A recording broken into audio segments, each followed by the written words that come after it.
নমস্কার বন্ধুরা, সকালের টিফিনে হাজির আমি ইন্দ্রাণী। আজ আমার রান্নাঘরে বানিয়ে ফেলেছিলাম কুমড়ো, আলু, পাঁচফোড়ন, কাঁচা লঙ্কা, ধনেপাতা দিয়ে সিম্পল একটা তরকারি। তার জন্য প্যান নাও, প্যানের মধ্যে ঘি দাও, বাটার দাও বা তেল দাও, যাই দাও না কেন, পাঁচফোড়ন দিয়ে কুমড়ো, আলু কেটে রাখা ডুমো ডুমো করে দিয়ে দিলাম। দেওয়ার পর পরিমাণ মতো হলুদ দাও, কাঁচা লঙ্কা দাও। এবার নাড়াচাড়া করতে করতে জল ঢালো। প্রথমে কিন্তু নুন দেবে না, নুন দিলে কুমড়োগুলো গলে যায়। পরে নুন যখন দেখবে একটু নরম নরম হয়েছে তখন নুন আর ধনেপাতা কুচি দিয়ে একদম এটা ফুটিয়ে নাও। এবার যেটা একটু সামান্য দিতে হবে, ভাজা জিরে হোক বা এমনি জিরে হোক, ওপর থেকে একটু জিরে গুঁড়ো ছড়িয়ে আর একটু ঘি দিয়ে নাবিয়ে নেবে। খেতে হয় ভীষণ ভালো, তুমি রুটির সাথে খাও, পরোটার সাথে খাও বা মুড়ির সাথে, এই তরকারিটা কিন্তু জমে যাবে। একবার বানিয়ে তোমরা দেখো, আমি বলতে পারি ভীষণ ভালো লাগবে খেতে। তো আরেক সদস্যের জন্য বানিয়ে ফেলেছিলাম চিকেন স্যান্ডউইচের চিকেনটা। যে চিকেনটা আমি মিক্সিতে গ্রাইন্ড করে নিয়েছিলাম। নেওয়ার পর প্যানে দিয়ে দিলাম। দেওয়ার পর আমি যেন দুধের সরগুলো ফেলি না। দুধের সরগুলোকে নিয়ে মিক্সিতে একটুখানি ঘুরিয়ে নিয়ে দেখো এরকম হলো।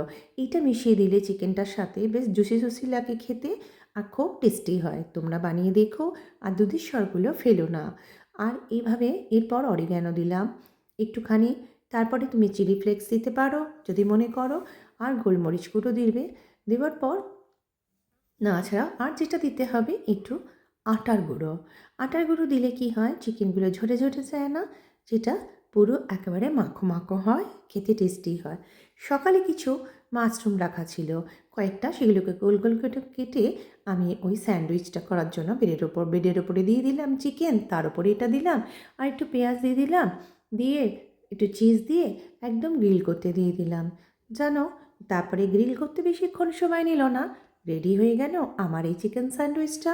তো এইটা ছিল এক সদস্যের, যেমন তরকারিটা ছিল, শসা ছিল, আর আজকে বানিয়ে দিয়েছিলাম অ্যাপেলের জুস, আর একটা রুটি আর শসা। এটা ছিল আর এক সদস্যের টিফিন হয়েছিল।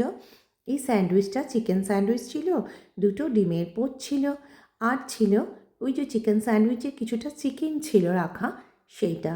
তো এইভাবে তোমরা কুমড়োর তরকারিটা বানিও আর খেও, আর কেমন হলো জানিও। আর চিকেন স্যান্ডউইচটা করলে এরকমভাবে করো, খুব তাড়াতাড়ি হয়ে যাবে, চটজলদি।